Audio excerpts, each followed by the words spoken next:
You genuinely believe that that individual should not be held accountable for what he engaged in. You think that any former sitting president of the United States can attempt to steal elections, can attempt to implement fake electors and go against the will of the American people. Is that what you're arguing here? And I just want to address you correctly. What's your name? I mean, you just came on my show. You don't know my name? My name's Anna. I don't actually. I thought I was talking to Cenk. What's your name?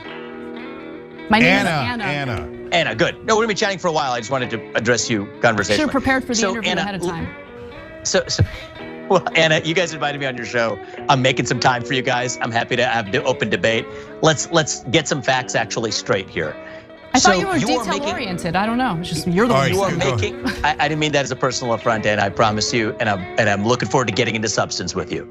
So the reality is, you're making an assertion that he broke the law.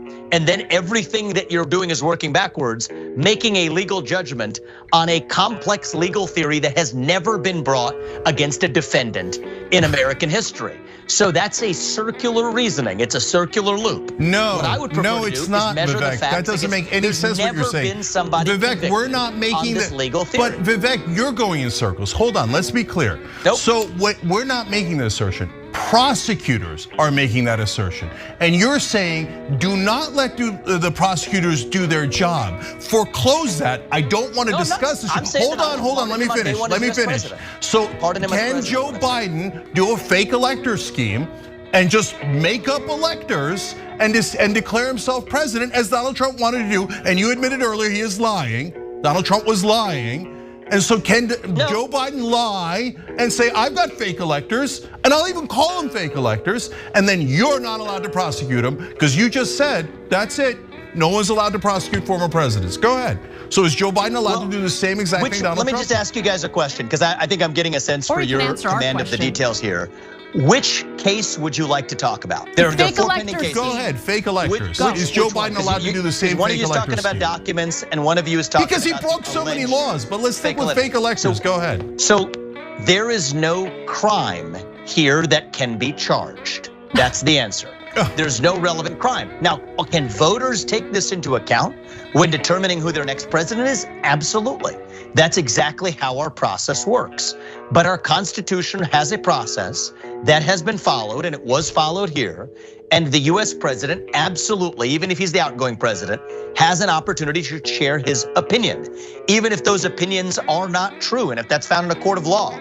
I don't have a view on that, but that's what the allegations are. That's what a court of law is, Vivek, but you're saying we're not allowed to go to a court of law. I'm not saying that you're not allowed to. I'm saying that I would pardon him because I think that these do not match the actual law that the Supreme Court has held applying to these set of facts. And I think it's a bad judgment for the US Justice Department to bring this case because it divides the country and it sets an awful precedent that will now be used going forward for years unless we do something about it. Unless it takes a leader who actually unites this country.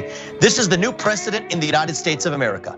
The new precedent is the party in power will look at who the opponent is and throw the legal statute book at them. That's not how it's supposed to work. You're supposed to find a crime and then decide whether or not you want to prosecute it according to the same standards you use for every American. That is not what's happening here. And there is little doubt that if Donald Trump were not running for president, they would not have brought these charges.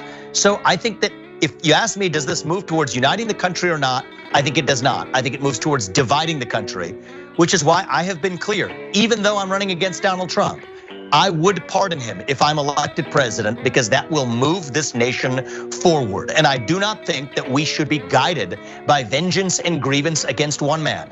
I do not think that that helps the United States of America. That's why I'm in this race, and that's why I clearly answer your question. You asked me, why would I pardon? That's why I would pardon.